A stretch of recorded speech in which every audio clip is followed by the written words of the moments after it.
Okay, the next installment. Today we're looking at the goal to solve linear equations. Again, it's a review of items that you should already know. Okay, solving linear equations.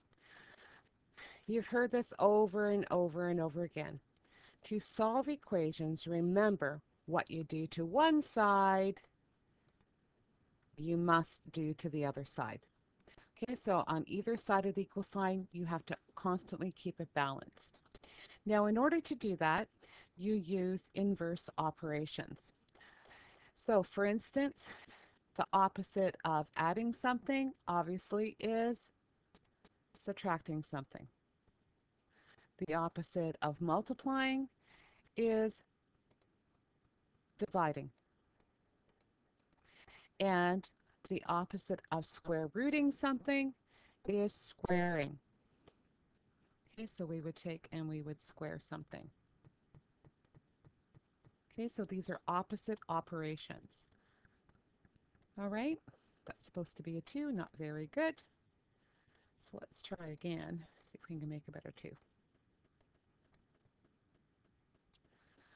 All right, so what kind of examples? So the first example we're going to look at is, it's going to be 2, but the first one is solve the following. So if I'm looking at part A, first of all, so what I'll do is I'm just going to shrink B so it's kind of out of our eyesight for the moment. So the purpose is to get x by itself. Now, in order to get x by itself, I need to do opposite operations. So this is what I'm interested in. So I need to get rid of the negative 2, and I do that by adding 2 to both sides. So when we add 2 to both sides, what we end up with then for our answer, and I'll switch to a black, we end up still with our 3x. Negative 2 plus 2 cancels out, and negative 11 plus 2 equals negative 9. So we almost have x by itself. This time we need to get rid of the 3. It says 3 times x, so the opposite of multiplying is dividing. So we are going to divide both sides by 3. And when we do that, we finally get our x completely by itself, and it's x equals negative 3. Okay, it's as simple as that.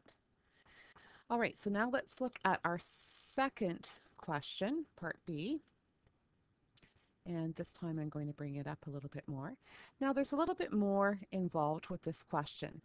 The reason being, you can see that we have x's on this side, as well as numbers, constants, as well as on the opposite side of the equal sign, some x's and some constants.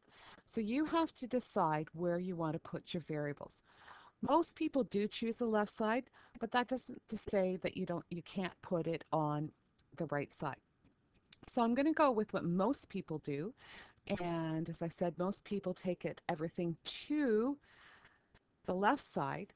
So the first thing I want to do is I want to move this 7x. Now the way I'm going to move that 7x is I'm going to subtract it from both sides. So it's not that I want to get rid of the 7, I want to get rid of the 7x. So when I subtract 7x from both sides, we end up with a negative 5 and a negative 7, so we have a negative 12x.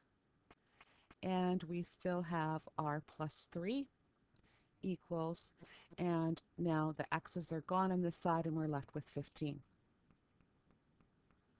So now all we have is one term that has x's, and we need to get rid of, on this side, the 3. So this time we're going to subtract 3 because that's the opposite of adding. And we end up having, switching back again,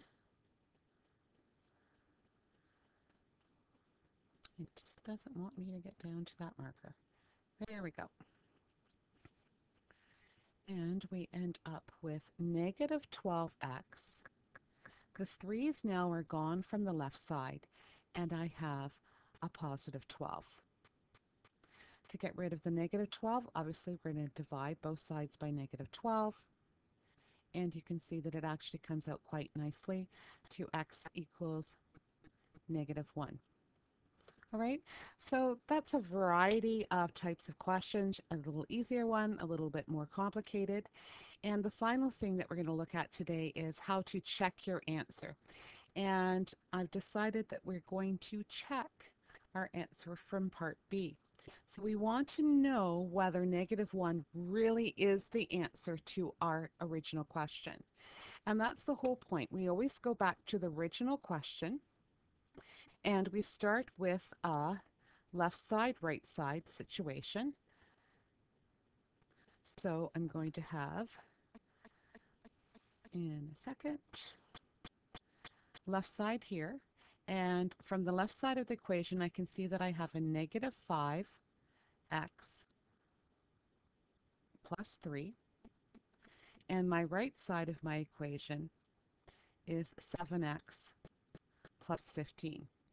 Now, if I've done it correctly, after we substitute our x of -1 into both sides, at the very end on both of these columns, it should have the same answer. So let's see if that's what we get. So we have -5 times -1 plus 3. Okay, -5 and a -1, so we're looking at +5 plus 3, so we have an 8 on this side. On this side, where the x is, we are going to change to -1. So we have -7 plus 15, which also gives us 8, which is our left side. So because both sides are equal to each other, we know that our answer is correct. Okay, so it's the correct answer. Now, it takes a lot of extra work to check, but that is one way to make sure that we are correct. All right, so you have some to check out yourself.